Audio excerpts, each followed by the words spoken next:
Additional session جج سیسا کا بڑا فیصلہ 2 سال قبل 15 کلو چرس سمیت گرفتار ہونے والے ملزم کو 6 سال قید اور 50,000 جرمانے کی سزا سنا دی گئی۔ ذرائع کے مطابق 2 سال قبل S H O Tahir Ayub اور اولاد پولیس کی کارروائی، جس میں 2 سال قبل 2018 میں اولاد پل پر تعینات پولیس اہلکاروں نے ایک کار جس کا نمبر 982 تھا کو روکا اور دوران تلاشی ملزم نے بھاگنے کی ناکام کوشش کی، جس پر اولاد پولیس اور سینسا پولیس پہلے ہی الرٹ کھڑی تھی، جس پر S H O Tahir Ayub نے ہمراہ نفری فوری ایکشن لیتے ہوئے ملزم کو دبوچ لیا تھا اور ملزم کے قبضہ سے 15 کلو چرس جو پشاور سے کوٹلی سمگل کر رہا تھا، ملزم کو چرس سمیت گرفتار کر لیا۔ آج مرہا 18 اگست 2020 کو ایڈیشنل سیشن جج سینسا نے بجرائم 9C 1532/CNSA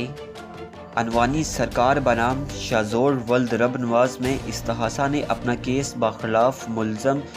شاہزور ولد رب نواز کو زیر دفعہ 9C CNSA مجرم قرار دیتے ہوئے 6 سال کی قید اور 50,000 روپے جرمانے کی سزا سنائی۔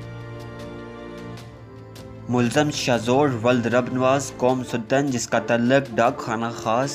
کھنہ تحصیل و ضلع اسلام آباد پاکستان ہے۔ ملزم کو گرفتار کرنے میں اس وقت S H O Tahir Ayub سمیت